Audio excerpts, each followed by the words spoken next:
Hello my dear students. तो revision करते हैं मोल कॉन्सेप्ट का। मोल सबसे बेसिक टॉपिक है फिजिकल केमिस्ट्री का और इसमें एक इंपॉर्टेंट टर्म है that is relative atomic mass. So relative atomic mass क्या होता है? It is defined as the number, it is just a number, ठीक है, इसकी कोई यूनिट नहीं होती है, which indicates how many times the mass of one atom of an element. अब one atom of an element कौन सा? Hydrogen, helium, carbon, oxygen, nitrogen, calcium, sodium, ठीक है। इन सारे एटम्स का एक एटम का जो मास है, ठीक है, वो कितना हैवी है of an element is heavier in comparison to carbon 12, 1/12 part of carbon 12 atom. तो जो कार्बन 12 है उसके मास को 12 AMU लिया जाता है। AMU is atomic mass unit, या इसको सिंपल यू, यूनिफाइड मास भी कहते हैं। अगर हम 1/12 पार्ट लेते हैं इसका, ठीक है, 1/12 पार्ट हम लेते हैं तो 1/12 पार्ट कितना हो जाएगा? 1/12 इंटू 12 दैट इज 1 AMU। तो कार्बन 12 का 1/12 पार्ट का मास है 1 AMU, और कोई भी एटम है वो कितना हैवी है इसके कंपैरिजन में, ठीक है, वो कहलाता है उसका रिलेटिव एटॉमिक मास। इसको हम ऐसे फॉर्मूले में भी लिख सकते हैं, relative atomic mass of an element is mass of one atom of an element divided by 1/12 mass of one carbon 12 atom, या mass of one atom of an element divided by 1 AMU। जैसे for example अगर मैं बात करता हूं किसकी? Helium की, तो हीलियम को हम ऐसे रिप्रेजेंट करते हैं He2 4। तो इसका जो एक एटम का मास होगा that will B 4 AMU। And what is AMU? Atomic mass unit. जैसे फॉर एग्जांपल हमारे पास में है ऑक्सीजन, ठीक है, तो 8 और 16, तो यहां पर हम लिखते हैं atomic number that is number of protons, और यहां हम लिखते हैं mass number that is the mass of protons and neutrons, और इसका एक एटम का मास हो जाएगा 16 AMU। ओके, सिमिलरली अगर हम बात करते हैं नाइट्रोजन की, ठीक है, तो अगर हम इस तरह का आइसोटोप इसका लिखते हैं तो इसका मास हो जाएगा 14 AMU, 14 AMU। So it is a relative atomic मास। अगर हम रिलेटिव की बात करते हैं तो हमें AMU भी लिखने की जरूरत नहीं है। हाँ, अगर रिलेटिव लिखते हैं तो ये इसके लिए रिलेटिव एटॉमिक मास सिंपल हम लिख सकते हैं, क्या हो जाएगा? 16, इसके लिए हो जाएगा 14, और इसके लिए हो जाएगा 4। लेकिन अगर एक एटम के मास की बात करते हैं तो वो एक्सप्रेस होगा AMU में। ओके, लेकिन बच्चों AMU क्या है? सबसे पहले हम ये बातचीत कर लेते हैं। तो AMU अनदर स्टैंडर्ड, ठीक है, to measure the atomic masses, और जैसे कि मैंने आपको बताया कि 1/12 mass of one carbon 12 atom, carbon का जो कार्बन 12 आइसोटोप है उसका 1/12 पार्ट, ठीक है, या 1/12 टाइम्स तक मास ऑफ कार्बन 12 एटम को एटॉमिक मास यूनिट कहा जाता है। Since mass of one carbon 12 atom ये इसके बराबर आता है 1.9924 इंटू 10⁻⁻23 ग्राम्स। तो अगर ये एक कार्बन 12 एटम का मास है तो इसको अगर हम 12 से डिवाइड करते हैं तो it becomes 1.67 into 10⁻⁻24। So this is also equal to what? Mass of a proton, ठीक है, एक प्रोटॉन का मास है, और इसको हम ऐसे भी लिख सकते हैं 1/6.023 या 0.22 इंटू 10⁻23, और ये नंबर क्या होता है? It is Avogadro number. Okay, तो इस नंबर को हम क्या कहते हैं? अवोगाड्रो नंबर कहते हैं। ओके, तो हम ये बोल सकते हैं कि अगर हम 1 AMU की बात करें तो 1 AMU is basically mass of a proton. एक प्रोटॉन का मास है दैट इज 1.67 इंटू 10⁻⁻24 ग्राम, या फिर हम ऐसे भी लिख सकते हैं it is 1/Na। What is Na? Avogadro number. Okay, तो 1/Na ग्राम्स। लेकिन ये बहुत ही छोटी क्वांटिटी है, बहुत ही लो मास है, इसको मेजर कर पाना ही अपने आप में बहुत बड़ा चैलेंज है, और यहीं से कॉन्सेप्ट आया किसका? मोल का। तो मोल बेसिकली क्या है? जब हम किसी भी एटम के 1 मोल का मास लेते हैं तो वो उसका क्या कहलाता है? ग्राम एटॉमिक मास कहलाता है। तो सबसे पहले हम बात करें कि भाई 1 मोल क्या होता है। सो 1 मोल बेसिकली एक क्वांटिटी है which is used to express what? Numbers of atoms, molecules, subatomic particles, electron, neutron, proton. It is a very big quantity. इसको हम लिखते हैं 6.023 into 10⁻23, and it is also equal to Na, that is Avogadro number. So 1 mole atom is 6.023 into 10⁻23 atoms, या 1 mole molecule is 6.023 into 10⁻23 molecules, या कोई भी चीज 1 mole electron, 1 mole proton, तो ये बड़ी क्वांटिटी को रिप्रेजेंट करता है। जैसे कि अगर अपन बात करें हीलियम की, तो अभी मैंने लिखा था हीलियम को हम ऐसे रिप्रेजेंट कर सकते हैं, ठीक है, तो अगर हम इसका रिलेटिव एटॉमिक मास बोलते हैं, ठीक है, relative atomic mass, so that is what 4। अगर हम एक एटम का मास बोलते हैं, मास ऑफ वन एटम, तो मास ऑफ वन एटम को हम बोलते हैं atomic mass and it is expressed in AMU, और ये कितना हो जाएगा 4 AMU। लेकिन जब हम mass of 1 mole of helium nucleus या mass of 1 mole of helium की बात करते हैं, तो 1 मोल हीलियम में 6.023 इंटू 10⁻23 एटम्स होंगे, और एक एटम का मास है कितना 4 AMU। ओके, और हमने देखा कि यार AMU इंटू क्या होगा 6.023 इंटू 10⁻23 1 ग्राम के बराबर हो जाएगा। देखिए ये हमने डिफाइन किया था 1 AMU is 1 upon Avogadro number gram. तो अगर मैं इसको मल्टीप्लाई करता हूं AMU को 6.023 इंटू 10⁻23 से, तो ये 1 ग्राम बन जाएगा। तो मैं इसको ऐसे भी बोल सकता हूं कि इट इज इक्वल टू 4 ग्राम। तो जब हम मास नंबर को, ठीक है, मास नंबर को AMU में एक्सप्रेस करते हैं तो वो एक एटम का मास होता है, लेकिन जब हम मास नंबर को ग्राम में एक्सप्रेस करते हैं तो वो 1 मोल एटम का मास होता है। ये बहुत ही ज्यादा कन्वीनियंट बना देता है मेजरमेंट्स को, क्योंकि अगर हम ग्राम में मेजर करते हैं, ठीक है, अगर हम ग्राम में मेजर करते हैं और एटॉमिक जो मास नंबर है उसको हम ग्राम में लिखते हैं, तो ये मास वो क्वांटिटी है जिसके अंदर Avogadro number of helium atoms present होंगे।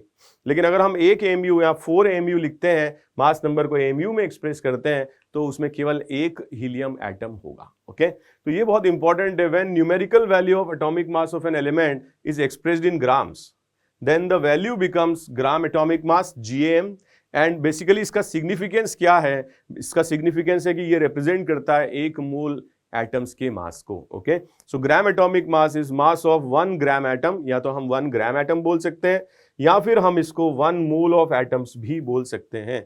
सो mass of Na atoms, that is Avogadro number, एक मोल में 6.023 इंटू 10⁻23 एटम्स होते हैं, that is Na, and mass of 6.023 into 10⁻23, ठीक है, 6.022 भी ले सकते हैं कैलकुलेशन के लिए।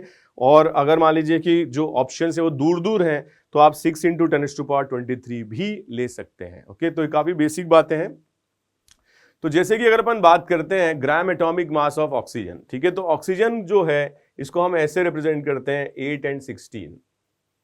So 8 is atomic number, it represents number of protons present in the nucleus, and 16 represents the mass number, जो protons plus neutrons का मास है। तो अगर हम इसके 1 ग्राम एटम की बात करते हैं, 1 ग्राम एटम मतलब 1 मोल ऑफ एटम्स, ठीक है, 1 ग्राम एटम का मतलब है कि 1 मोल ऑफ एटम्स हमारे पास में है, ठीक है, तो 1 मोल एटम्स ऑफ ऑक्सीजन हमारे पास में है, या Na number of atoms oxygen हमारे पास में है। तो इसका मास कितना हो जाएगा? हम डायरेक्ट बोल सकते हैं, अब इसका मास हो जाएगा 16 ग्राम्स। ओके, सो 16 ग्राम्स इसका मास हो जाएगा, ठीक है। अब जैसे कि कैलकुलेशंस आती हैं, अगर हमें पता है कि 1 मोल एटम का मास इतना है, तो 1 एटम का मास कितना लिख सकते हैं? हम लिख सकते हैं 16 AMU। कितना लिख सकते हैं? 16 AMU। या फिर हम इसको ऐसे भी लिख सकते हैं 16 is the mass of Na number of atoms, so 16 upon Na, so this quantity will represent mass of 1 atom, ठीक है, इसको हम ऐसे भी लिख सकते हैं, it represents mass of 1 atom of oxygen, और उसको जब अवोगाड्रो नंबर से मल्टीप्लाई करेंगे, ठीक है, तो it will represent mass of 1 mole of atoms, और ये 16 ग्राम के बराबर हो जाएगा। ओके, ये 16 ग्राम के बराबर हो जाएगा। ओके, तो अब हम बात करते हैं आगे। बहुत सारे ऐसे एलिमेंट्स होते हैं जो आइसोटोपिक फॉर्म में एग्जिस्ट करते हैं, नेचुरली एग्जिस्ट करते हैं, ठीक है, जैसे कि अगर अपन बात करें ऑक्सीजन की या कार्बन की बात करें, तो कार्बन एग्जिस्ट करता है 12 फॉर्म में, ठीक है, मास नंबर 12, 13 एंड 14। तो अगर मान लीजिए कि 3 आइसोटोप्स हैं, आइसोटोप्स मतलब सेम नंबर ऑफ प्रोटॉन्स, मगर इनके नंबर ऑफ न्यूट्रॉन्स अलग अलग हैं, ठीक है, इसमें 6 न्यूट्रॉन्स है, इसमें 7 है, इसमें 14 है।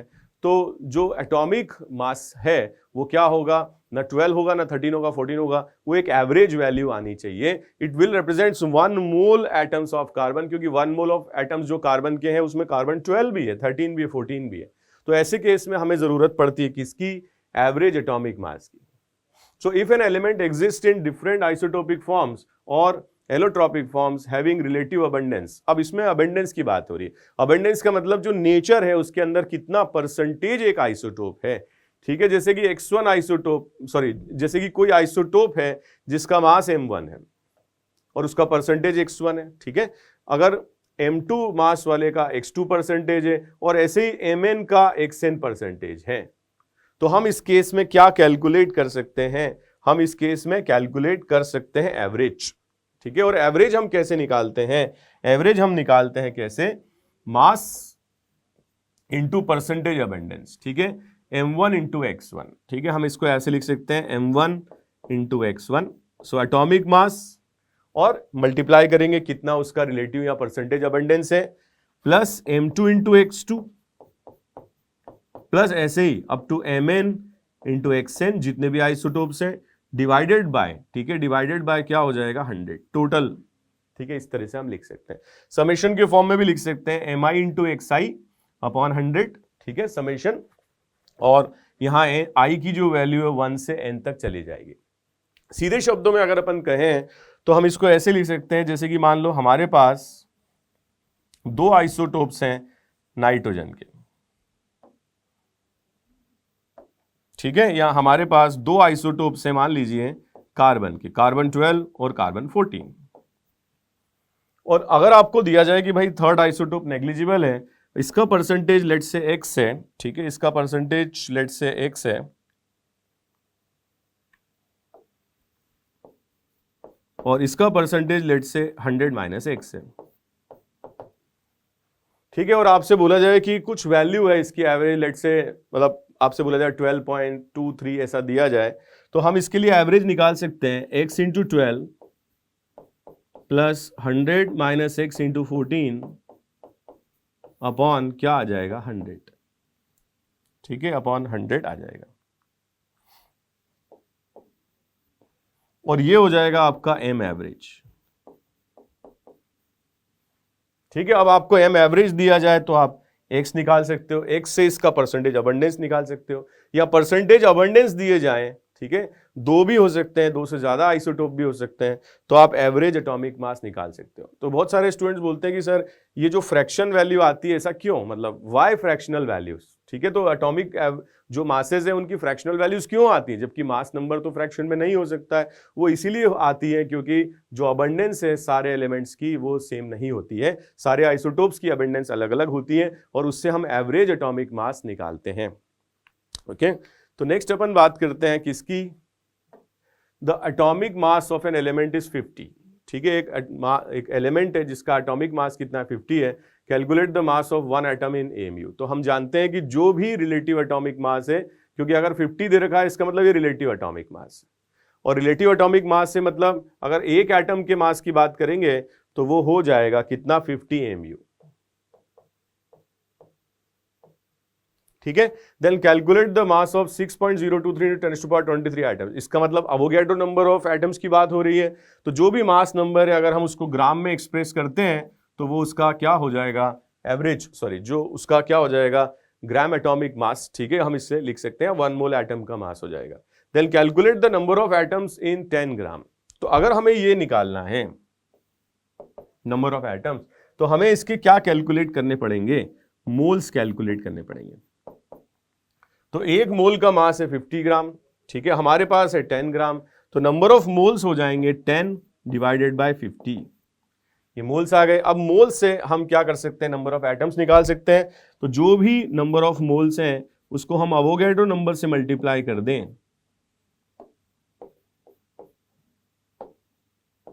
सो 1/5 into Na, so that will represent क्या, दैट विल रिप्रेजेंट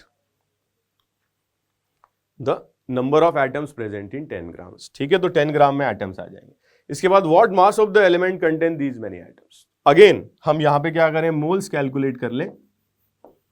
तो अगर एटम्स है 3.011 इंटू 10⁻20, तो अगर हम इसको अवोगैड्रो नंबर से डिवाइड कर दें तो it will represent number of moles, ठीक है, जितने भी एटम्स है डिवाइडेड बाय अवोगैड्रो नंबर, तो ये हो जाएगा 1/2 इंटू 10⁻³ मोल्स हो जाएंगे, ठीक है। अब एक मोल का मास है 50 ग्राम, तो इतने मोल्स का मास, ठीक है, कितना हो जाएगा, mass will be equal to 1/2 into 10⁻³ into 50 grams.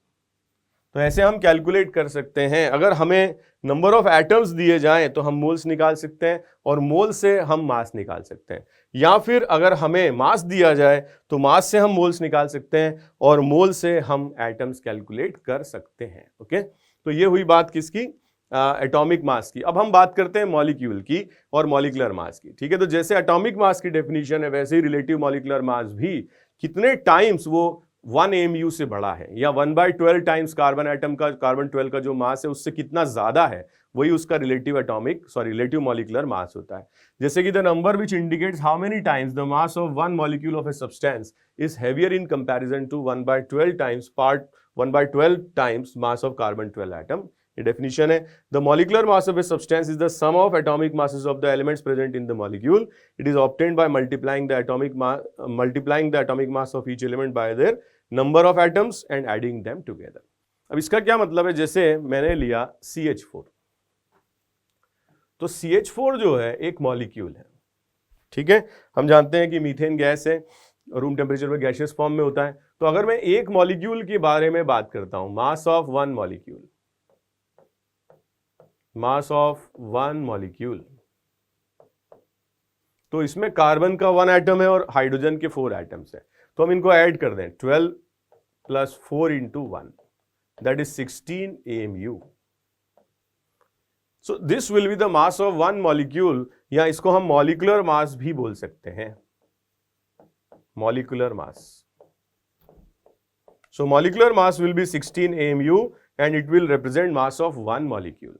Okay, लेकिन अगर हम इसको ऐसे लिखते हैं सिंपल 16, तो that is relative molecular mass. So relative molecular mass is dimensionless quantity और उसको अपन लिखेंगे 16। या अगर हम इसको ग्राम में एक्सप्रेस करते हैं तो उसको हम बोलते हैं ग्राम मॉलिक्यूलर मास। सो ग्राम मॉलिक्यूलर मास जब हम इसके लिए लिखेंगे तो ये हो जाएगा 16 gram, and 16 gram will represent mass of 1 mole of molecules. एक मोल मॉलिक्यूल्स का जो मास होगा that will be 16 gram. 16 gram में एक मोल मॉलिक्यूल होंगे और 16 AMU में एक मॉलिक्यूल होगा। और अगर हम इसको डायमेंशनलेस लिखते हैं तो वो रिलेटिव मॉलिक्यूलर मास होगा। ओके, तो इसी तरीके से हम बात करते हैं, कुछ इंपॉर्टेंट एग्जांपल्स लेते हैं, जैसे मॉलिक्यूलर मास ऑफ ऑक्सीजन, ठीक है। तो ये रिलेटिव मॉलिक्यूलर मास है, क्या आएगा 32, ठीक है। रिलेटिव मॉलिक्यूलर मास है, क्या आएगा 32। ओके, और 32 अगर हम AMU लिखेंगे तो वो एक मॉलिक्यूल का मास होगा, और 32 अगर हम ग्राम लिखेंगे सो that will be the mass of 1 mole of molecules. जैसे O3 की बात करें तो 48 कैसे आया, इसमें 3 ऑक्सीजन एटम्स हैं, ठीक है। तो ये कितना हो जाएगा 16 × 3। ओके, अगर अपन HCl की बात करें तो इसका एवरेज एटॉमिक मास 35.5, हाइड्रोजन का 1, तो इसका जो मोलर मास है वो जाएगा 36.5। और जैसे अपन H2SO4 की बात करें तो इसके अंदर 2 H एटम्स हैं, सो 2 × 1, सल्फर 32 एंड ऑक्सीजन 16 × 4, ठीक है। 64 + 32 + 2, ठीक है। तो ये हो जाएगा 98। अगर हम ग्राम लिखते हैं तो एक मोल मॉलिक्यूल्स का मास हो जाएगा, और अगर AMU लिखते हैं तो एक मॉलिक्यूल का मास होगा, ठीक है। 98 मतलब डायमेंशनलेस क्वांटिटी है, तो ये रिलेटिव मॉलिक्यूलर मास होगा। ओके, अब हम आगे बढ़ते हैं। सो जैसे कि हमने बात करी एवरेज एटॉमिक मास की, तो नेचर में जो एटम्स होते हैं आइसोटोपिक फॉर्म में एग्जिस्ट करते हैं, और इसीलिए एवरेज एटॉमिक मासेस का कॉन्सेप्ट आया। लेकिन अगर हमारे पास ऐसे मिक्सचर हैं, गैस मिक्सचर है हमारे पास जो नॉन रिएक्टिंग है, आपस में रिएक्ट नहीं कर रहा है, तो हम जानते हैं कि उस गैस मिक्सचर में जो नंबर ऑफ मॉलिक्यूल्स होंगे उसमें अलग अलग कंपोनेंट्स होंगे। जैसे CH4 है और ऑक्सीजन है, इसको हमने मिक्स किया, तो CH4 को और ऑक्सीजन को जब हमने मिक्स किया, दोनों गैसेस हैं, तो एक यूनिफॉर्म मिक्सचर ये बना लेते हैं, ठीक है। और हमारी डेफिनेशन के हिसाब से एक मोल मॉलिक्यूल्स का मास क्या होता है, एवरेज या मॉलिक्यूलर मास होता है। लेकिन एक मोल मॉलिक्यूल्स के अंदर मीथेन और ऑक्सीजन दोनों का कंट्रीब्यूशन होगा, और ऐसे केस में जब गैस मिक्सचर नॉन रिएक्टिंग है तो किसी एक कंपोनेंट का मोलर मास हम नहीं दे सकते हैं, ऐसे केस में दिया जाता है average molar mass. Average molar mass को निकालने के लिए बड़ा सिंपल सा फॉर्मूला है, जितना भी मास है मिक्सचर का वो ले लीजिए और उसको टोटल मोल से डिवाइड कर दीजिए। ठीक है, तो हम कैलकुलेट कर पाएंगे क्या, मोलर मास कैलकुलेट कर पाएंगे, एवरेज मोलर मास कैलकुलेट कर पाएंगे। जैसे कि एक एग्जांपल लेते हैं, gaseous mixture contains 40% hydrogen and 60% helium, दोनों गैसेस हैं। ठीक है, दोनों का हमने क्या किया, जो परसेंटेज है हम ये मान रहे हैं कि ये मास का परसेंटेज है वो हमने ले लिया है। ठीक है, बाय वॉल्यूम दे रखा है, सॉरी, तो बाय वॉल्यूम दे रखा है, दैट मीन्स ये मोल का परसेंटेज दे रखा है। तो हम इसको मोल के टर्म्स में लेते हैं कि 40% मोल हाइड्रोजन के हैं और 60% हीलियम के हैं। ठीक है, तो एवरेज इसका मोलर मास हमें निकालना है। तो एवरेज मोलर मास निकालने के लिए क्या करें, टोटल मास निकाल लें। हम इन्हीं 40 और 60 को ही मोल्स ले लेते हैं। ठीक है, तो अगर 40 मोल्स हाइड्रोजन के हैं, सो मास ऑफ हाइड्रोजन क्या हम निकाल पाएंगे यहां से, बिल्कुल निकाल पाएंगे। अगर हमारे पास 60 मोल्स हीलियम के हैं तो मास निकाल पाएंगे, बिल्कुल निकाल पाएंगे। और डिवाइड बाय टोटल मोल्स, तो टोटल मोल्स हो जाएगा 100, क्योंकि हम इसके मोल को 40 और इसके मोल को 60 लेने वाले हैं। ठीक है, तो इसके मोल्स निकालने के लिए, सॉरी, इसका मास निकालने के लिए हम ऐसा करेंगे, 40 जो कि मोल से मल्टीप्लाइड विद द मोलर मास। ठीक है, हाइड्रोजन का 2 हो जाएगा, और अगर इसका हीलियम का निकालना है तो मोल्स इंटू मोलर मास जो कि 4 हो जाएगा, डिवाइडेड बाय 100। तो इस तरीके से हम एवरेज मोलर मास कैलकुलेट कर सकते हैं। ठीक है, मेरे कहने का मतलब ये है कि अगर हमें ये दिया जाता मीथेन और ऑक्सीजन, और मीथेन और ऑक्सीजन के लिए हमें कैलकुलेट करना पड़ता, क्या कैलकुलेट करना पड़ता, एवरेज मोलर मास कैलकुलेट करना पड़ता। और ऐसा बोला जाता है कि नहीं भाई, अब मोल्स बराबर नहीं है या मोल्स हम नहीं दे रहे हैं, हम मास दे रहे हैं दोनों का। ठीक है, और इक्वल मास में दोनों को मिक्स किया है। ठीक है, इक्वल मास में मिक्स किया है।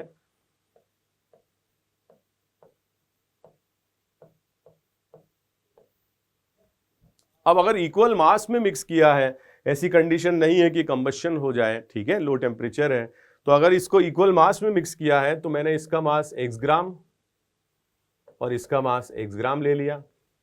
अब मुझे इसके लिए क्या कैलकुलेट करना है, एवरेज मोलर मास कैलकुलेट करना है।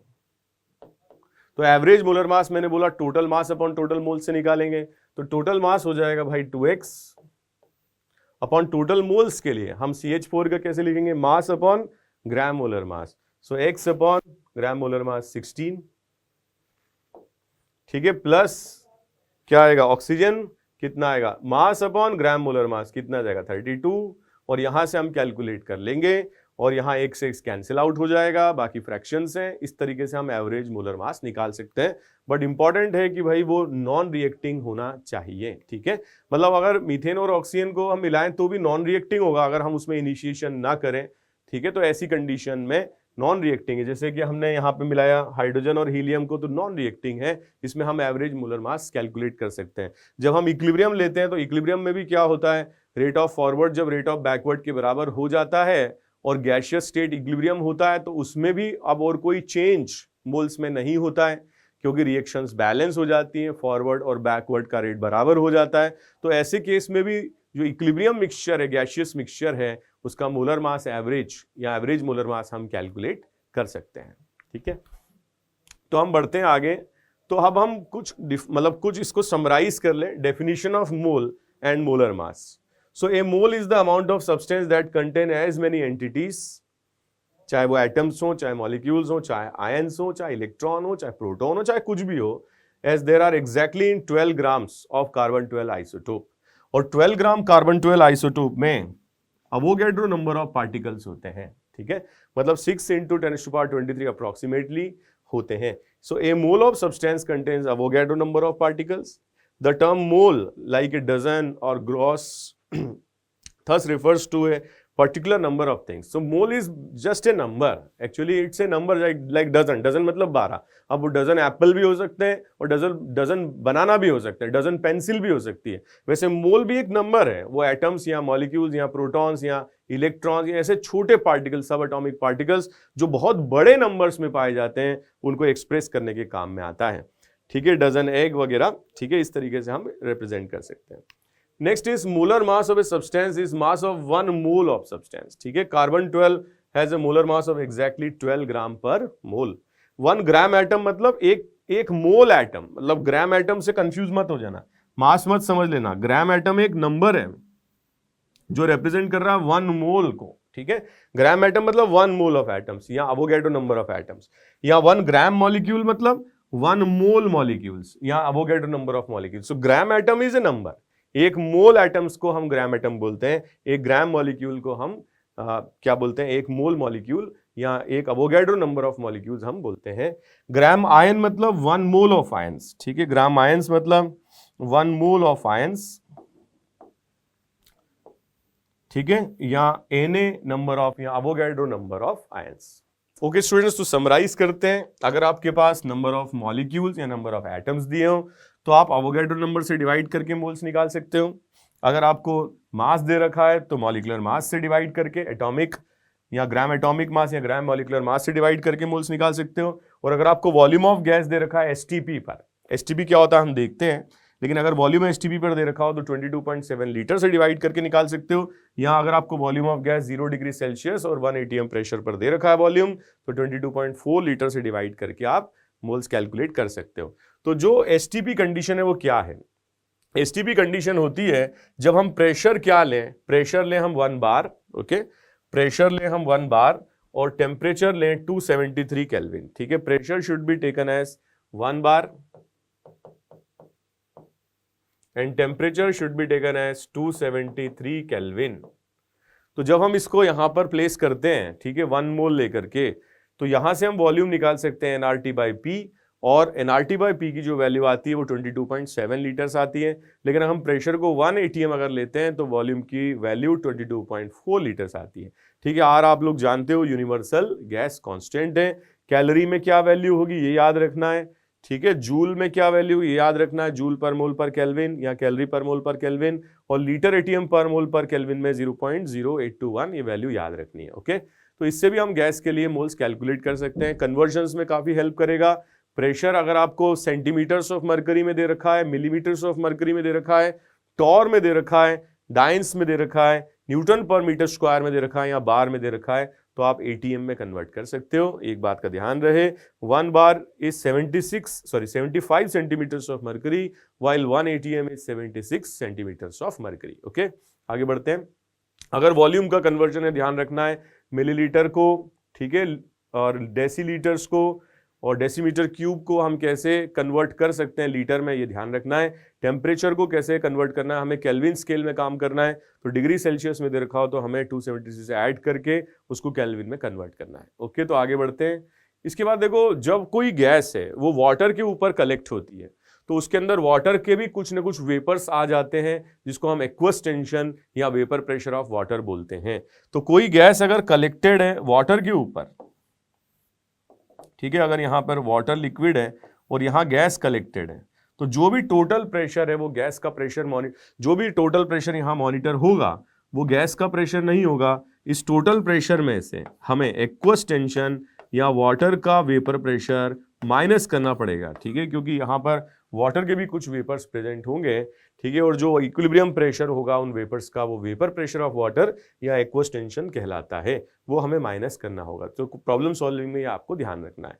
नेक्स्ट अपन बात करते हैं कुछ क्वेश्चंस की, कैसे हम मोल्स ऑफ मॉलिक्यूल्स कैलकुलेट कर सकते हैं। जैसे कि आपको मास दिया जाए तो हम जानते हैं कि इसको आप डिवाइड कर लें, ठीक है, मोलर मास से मोल्स कैलकुलेट हो जाएंगे। सिमिलरली यहाँ पर भी मास दे रखा है तो मोलर मास से डिवाइड कर लें, मोल्स ऑफ नाइट्रोजन कैलकुलेट हो जाएंगे। अगर आपको मॉलिक्यूल्स दे रखे हैं तो ठीक है, नंबर ऑफ मॉलिक्यूल्स को अवोगैड्रो नंबर से डिवाइड कर लें तो हो जाएंगे। अगर आपको एटम्स दे रखे हैं तो मोल्स ऑफ एटम्स हम निकाल सकते हैं। और अगर मान लीजिए अगर हम मॉलिक्यूल्स के मोल्स निकालना चाहते हैं तो 2 से डिवाइड करना होगा, क्योंकि मान लीजिए कि H2 मॉलिक्यूल है, अगर उसमें x एटम्स हैं, अगर x मॉलिक्यूल्स हैं तो उसमें 2x एटम्स होंगे, ठीक है। तो अगर मान लीजिए x मोल्स हैं मॉलिक्यूल्स के तो 2x मोल्स होंगे एटम्स के, ठीक है। इसी तरीके से आप यहां पर आइडियल गैस इक्वेशन, ठीक है, लगा करके मोल्स कैलकुलेट कर सकते हैं। हम कैसे निकाल सकते हैं आइडियल गैस इक्वेशन से, PV/RT से प्रेशर और वॉल्यूम और टेम्परेचर क्या लेना है मैंने आप लोगों को बता ही दिया, और इस तरीके से क्वेश्चंस कर सकते हैं, ठीक है। टॉर को सेंटीमीटर्स ऑफ मरकरी को कैसे कन्वर्ट कर सकते हैं वो सब आपने को ध्यान रखना है।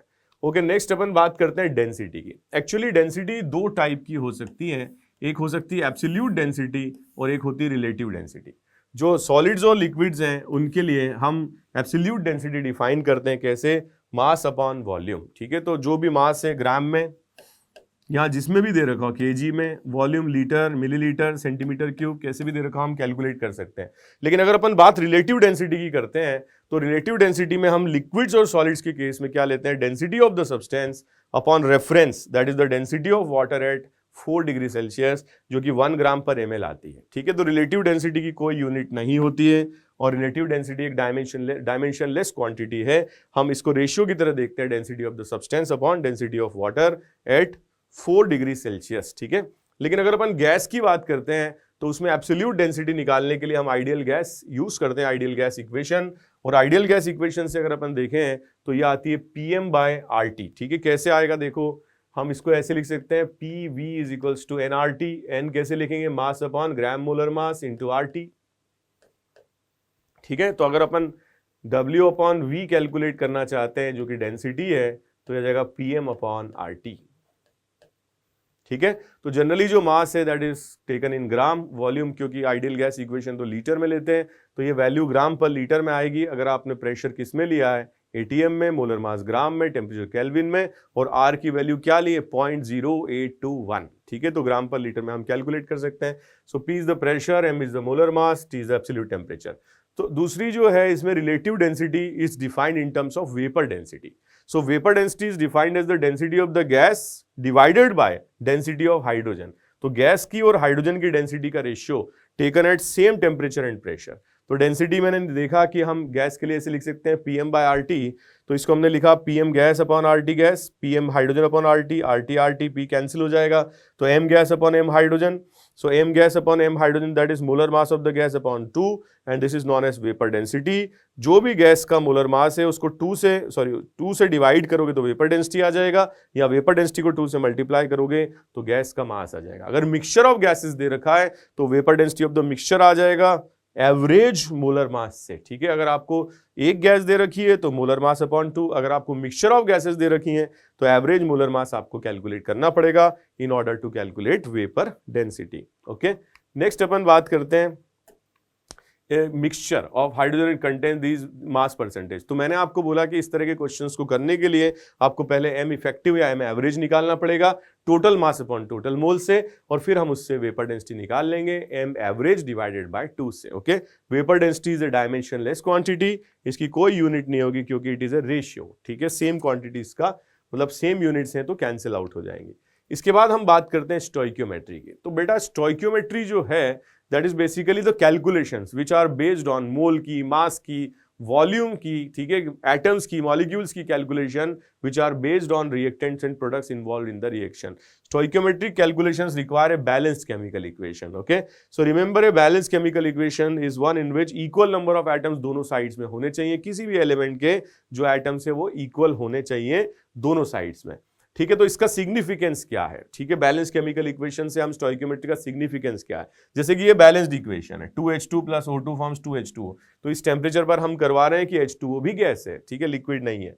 तो अगर इसके 2 मोल्स रिएक्ट करेंगे तो इसके 1 मोल रिएक्शन करेंगे और इसके 2 मोल बनेंगे। अगर इसके 2 into Na मॉलिक्यूल्स रिएक्शन करेंगे, 2 मोल्स मतलब 2 into Na मॉलिक्यूल्स रिएक्शन करेंगे, ओके, तो क्या होगा, इसके Na मॉलिक्यूल्स रिएक्शन करेंगे, उसके 2 Na मॉलिक्यूल्स बनेंगे। या हम ये बोल सकते हैं इसके 2 मॉलिक्यूल्स रिएक्शन करेंगे, तो 2 मोल बोले या 2 मॉलिक्यूल बोले या 2 into Na बोले, इट्स द सेम थिंग। और यहां पर इसका 1 मॉलिक्यूल रिएक्शन करेगा और 1 मॉलिक्यूल बनेगा। तो ये स्टोइक्योमेट्री काफी इंपॉर्टेंट है, 2, 1 और 2। ठीक है, तो इसके बेसिस पर क्वेश्चंस किए जाते हैं। मान लीजिए कि आपसे बोला जाए कि यार भाई इसके तो 5 मोल रिएक्शन कर रहे हैं, तो 5 मोल रिएक्शन कर रहे हैं तो H2O के कितने मोल बनेंगे? तो अगर इसके 2 मोल्स रिएक्शन करते तो 2 बनते, अगर इसके 1 मोल रिएक्शन करते तो ये कितना बनता, 2/2, और 5 मोल कर रहे हैं तो इतना बनेगा, 5 मोल ही बनेगा। लेकिन अगर ये 5 मोल रिएक्शन करेगा तो ये कितना रिएक्शन करेगा? अगर 2 मोल रिएक्शन करता तो 1 मोल रिएक्शन करता। ठीक है, तो हम अगर 1 मोल कराते हैं तो 1/2 मोल करेंगे, और अगर 5 मोल कराते हैं तो 2.5 मोल्स रिएक्शन करेंगे। ठीक है, तो इस तरह से हम कैलकुलेट कर सकते हैं। अब बोल रहे हैं what mass of CaO is formed by heating 50 gram of CaCO3 in air. अब मान लो कि ये क्वेश्चन है, ठीक है, what mass of CaO is formed. तो what mass of CaO is formed अगर हमें पूछा जाए तो हमें सबसे पहले तो इसकी रिएक्शन को बैलेंस करके लिखना पड़ेगा। सॉलिड कन्वर्ट्स टू क्या, CaO सॉलिड प्लस क्या, CO2 गैस। तो हमें पता है कि यार इसका अगर 1 मोल रिएक्शन करेगा तो इसका भी 1 मोल रिएक्शन करेगा। पहले हम इसके मोल्स निकाल लेते हैं। ये हो जाएगा 50 divided by molar mass that is 100, सो 40 + 12 + 48। अगर इसके 0.5 मोल रिएक्शन कर रहे हैं तो नंबर ऑफ CaO जो बनेगा, फॉर्म होगा, वो भी इतना ही होगा। और अगर ये इतना बनेगा तो यहां से हम इसका मास कैलकुलेट कर सकते हैं। ओके, तो ये कुछ इंपॉर्टेंट पॉइंट था जो मुझे बताना था। इंटरप्रिटेशन यही है इस चीज का कि जब हम स्टोइकियोमेट्री से क्वेश्चंस को करते हैं, ठीक है, तो हम मोल्स या मॉलिक्यूल्स के टर्म्स में बातचीत करते हैं। जनरली जब भी हम क्वेश्चन करेंगे तो मोल्स के टर्म्स में करेंगे। अब एक और इंपॉर्टेंट बात यह है कि ये जो हमने क्वेश्चन किया इसके अंदर केवल एक ही पार्टिकल के बारे में बताया था, और ऐसे क्वेश्चन बड़े आसान होते हैं कि ये इतना रिएक्शन किया तो ये कितना बना, या मान लो ये इतने मोल बना तो ये कितना मोल बना, या ये 2 मोल्स बना तो उसका कितना वॉल्यूम बना STP पर। तो वो क्वेश्चन में एक ही पार्टिकल की बात हो रही है। लेकिन ऐसे क्वेश्चंस आते हैं जिनमें एक से ज्यादा पार्टिकल्स की बातचीत होती है, और फिर ऐसे केस में हमें यूज करना पड़ता है limiting reagent. So the reagent which is completely consumed when a reaction goes to completion is known as limiting reagent. The reactant whose stoichiometry is least, ठीक है, जैसे फॉर एग्जाम्पल मैंने क्या किया, यहां पर लिया A और इसकी रिएक्शन कराई B से और ये C बनाया। तो जब कंप्लीट रिएक्शन होनी थी तो मुझे इसका 1 मोल और इसका 1 मोल चाहिए था, लेकिन मेरे पास में ये है 2 मोल और ये है 1 मोल। तो कुछ भी कर लो रिएक्शन कंप्लीट नहीं होगी, क्योंकि इसका जब 1 मोल पूरा रिएक्शन कर जाएगा तब तक इसका 1 मोल बचेगा। इसका मतलब वो कंज्यूम हो चुका होगा और फिर रिएक्शन रुक जाएगी। तो ये कम क्वांटिटी में, it is available in less quantity and it is known as what, limiting reagent. ठीक है, सो वेयर स्टोइकियोमेट्रिक अमाउंट। ठीक है, तो अब हमें इसको पता कैसे लगाएं? तो इसको पता लगाने के लिए हम क्या करते हैं, जितने भी मोल्स दिए जाते हैं, जैसे कि ये हमारे पास एक वर्चुअल इक्वेशन है, स्मॉल a इंटू ए तो है आपका रिएक्टेंट, बी रिएक्टेंट है, और स्मॉल b स्टोइकियोमेट्रिक कोफिशिएंट्स है, यहाँ पर small c small d stoichiometric coefficients है, और आपके पास में Na मोल्स हैं। ठीक है, जो A के मोल्स है वो Na है जो रिएक्शन कर रहे हैं। तो हमने क्या किया, हमने इसको स्टोइकियोमेट्रिक कोफिशिएंट से डिवाइड कर दिया, स्मॉल a से, और ये थोड़ा दूर चला गया है, इतना दूर मत जाइए। इसके Nb मोल्स हैं, तो इसको Nb को हम स्मॉल b से डिवाइड कर देते हैं, ये कर लेते हैं, और इन दोनों की जो वैल्यूज आती हैं वो डिसाइड करती हैं कि हमारा लिमिटिंग रिएजेंट क्या है। ठीक है, अगर मान लीजिए ये वैल्यू कम आती है, small a upon Na upon small a कम आती है Nb अपॉन स्मॉल b से, तो A इज लिमिटिंग रिएजेंट। अगर बराबर आती है तो रिएक्शन विल कंप्लीट, और अगर ये ज्यादा आती है तो B छोटा हो गया। ठीक है, Nb अपॉन B छोटा हो गया तो B will be limiting reagent. एक बार लिमिटिंग रिएजेंट आ गया तो फिर हम उस लिमिटिंग रिएजेंट को यूज करके बाकी सारे सब्सटेंसेस जो रिएक्ट कर रहे हैं या जो फॉर्म हो रहे हैं वो हम कैलकुलेट कर लेते हैं स्टोइकियोमेट्री से। फॉर एग्जांपल हमारा ये लिमिटिंग रिएजेंट आ गया, मान लो ऐसा होता है। अब इसके मान लो कि अगर ये लिमिटिंग रिएजेंट आ गया, अब इसके मान लीजिए कि 2 मोल रिएक्शन कर रहे हैं, तो अगर इसके 2 मोल रिएक्शन कर रहे हैं तो इसके B के कितने मोल रिएक्शन कर रहे होंगे? ठीक है, B divided by A into 2 इतना रिएक्शन कर रहा होगा।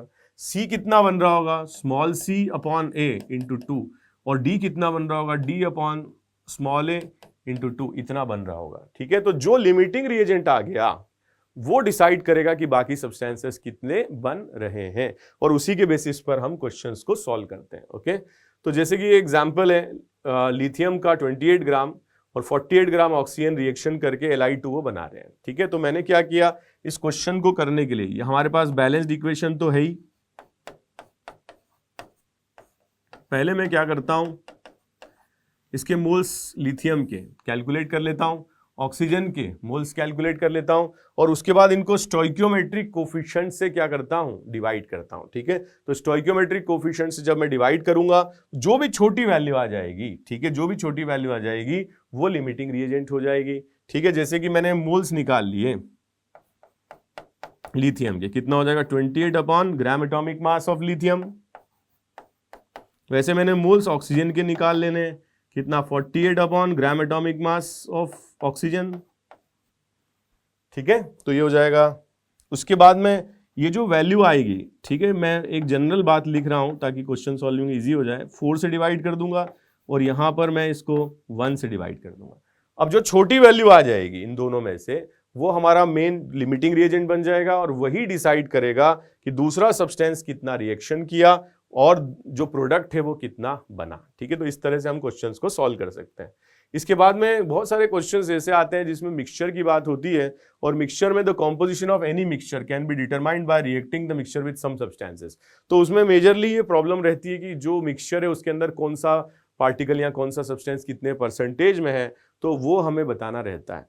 जैसे कि इसका एक क्वेश्चन करते हैं, हमारे पास एक मिक्सचर है SiO2 और Fe2O3 का, जिसका टोटल मास है 1.5 ग्राम। इसको स्ट्रांगली हीट किया गया। स्ट्रांगली हीट करने से एक जो रेसिड्यू बचा, ठीक है, leave A residue weighing this 1.46 gram, the reaction responsible for this is. अब मान लीजिए कि इसका x ग्राम है या लेट से इसका x ग्राम है, तो इसका जो होगा वो 1.5 माइनस x ग्राम होगा, जो रिएक्शन नहीं कर रहा है। हाँ यस, रिएक्शन कर रहा है Fe2O3, कितना रिएक्शन कर रहा है x ग्राम। अब यहां से आप इक्वेशन को क्या करें, बैलेंस कर लें। ठीक है, Fe हो गया है बैलेंस, ऑक्सीजन नहीं हुआ है, 9 है, यहां पर 8 है, तो ये हाफ आ जाएगा।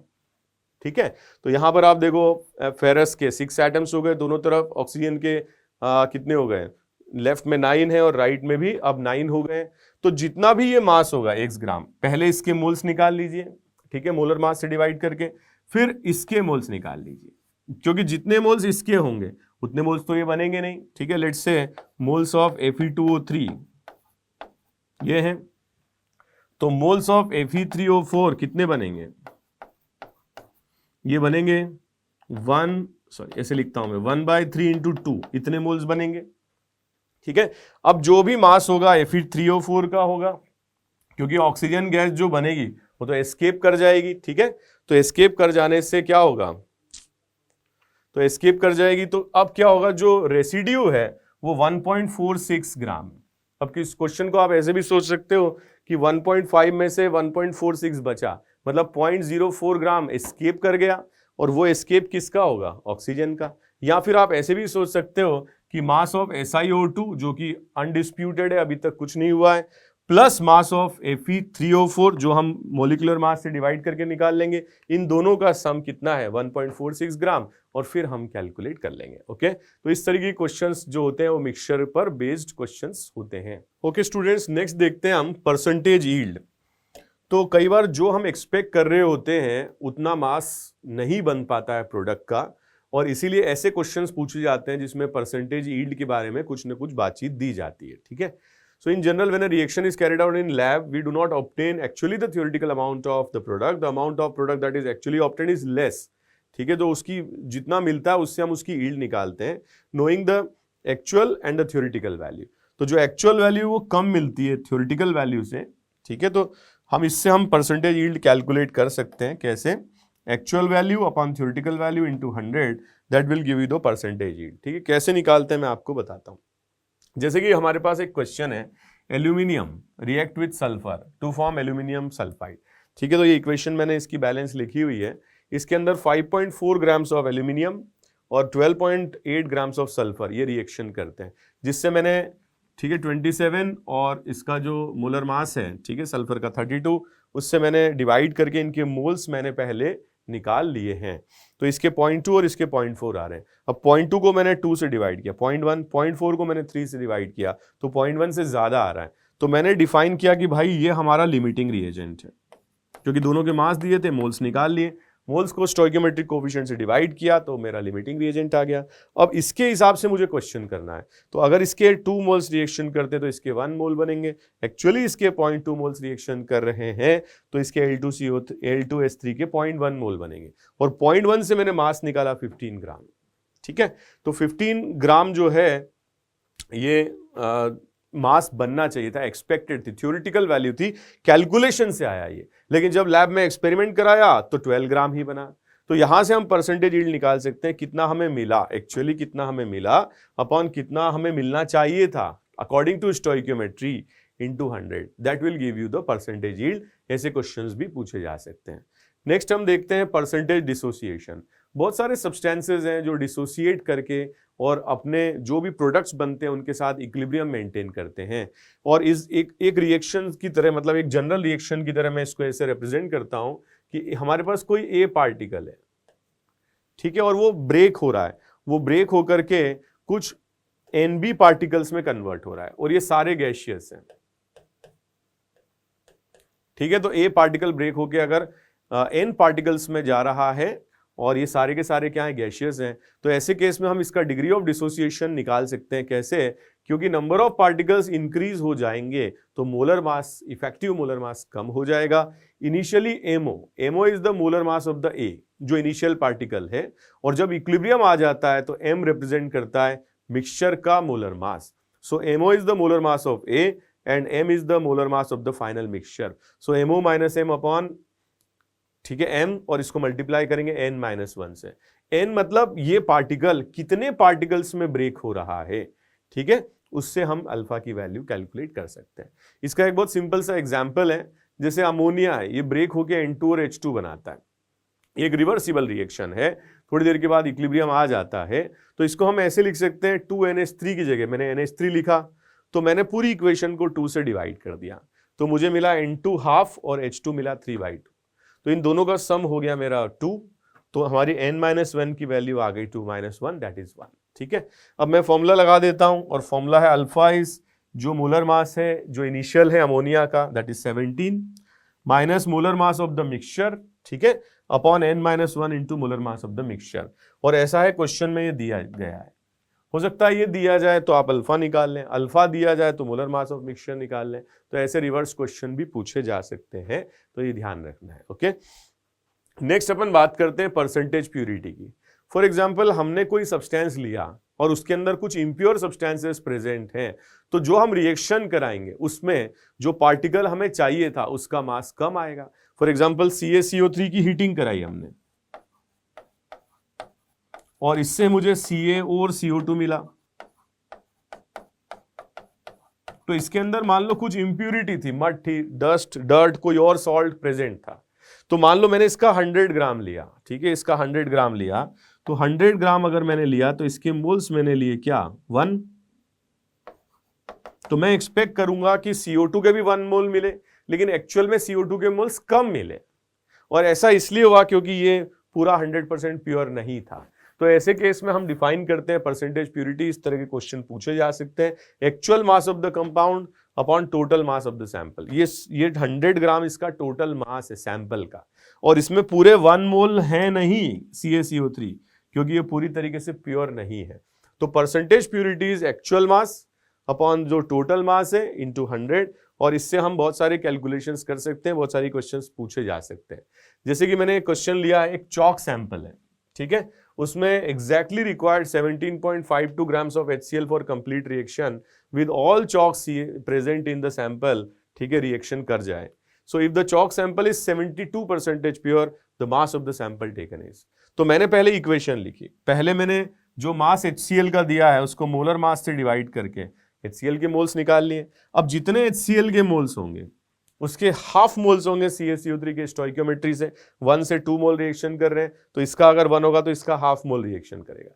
यहां से मैंने मास ऑफ CaCO3 निकाला, कैसे, moles of CaCO3 into 100 molar mass. ये मास मेरा एक्चुअल मास है जो रिएक्शन में पार्ट ले रहा है, ओके।